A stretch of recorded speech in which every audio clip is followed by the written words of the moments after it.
nous encorde à peu près à 2 mètres les uns des autres. Que le guide se concentre, s'il vous plaît. Voilà. Allez, on y va. Tout doucement.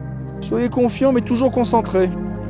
C'est très bien. Oui, alors là, tu vois de face avec la vallée en bas, c'est la minute adrénaline.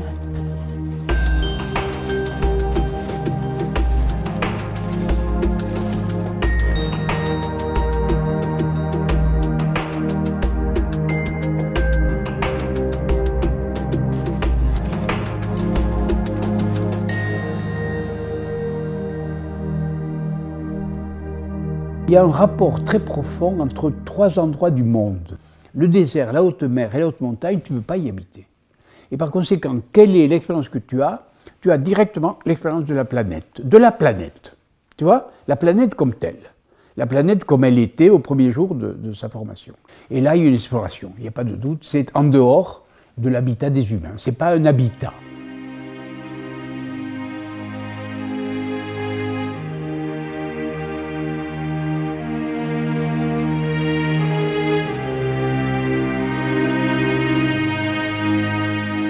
Et donc, il faut créer quelque chose qui permette de résister aux contraintes du milieu. Alors, le désert a inventé la caravane, la haute mer a inventé le bateau, et la haute montagne a inventé la cordée.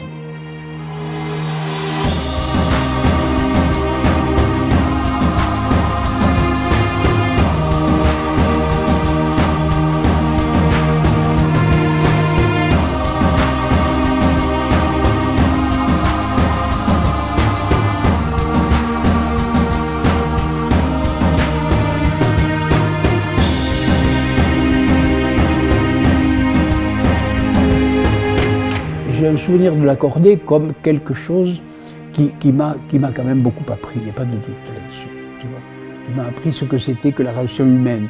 C'est-à-dire que la corde, ça matérialise la relation que tu peux avoir avec autrui. Tu vois, c'est-à-dire je te protège, tu me protèges, je t'aide, tu m'aides, et ainsi de suite. Il y a une sorte de ce qu'on pourrait appeler le contrat social. Le contrat social.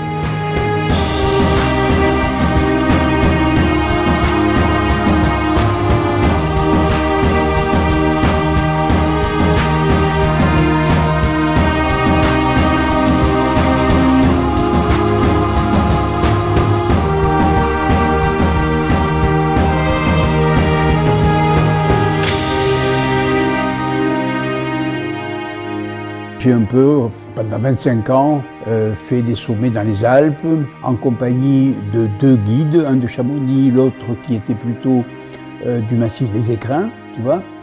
Mais j'ai jamais été, si tu veux, un homme d'exploit ou de première, ou de, voilà. J'ai été un alpiniste passionné, voilà. Un alpiniste amateur et passionné.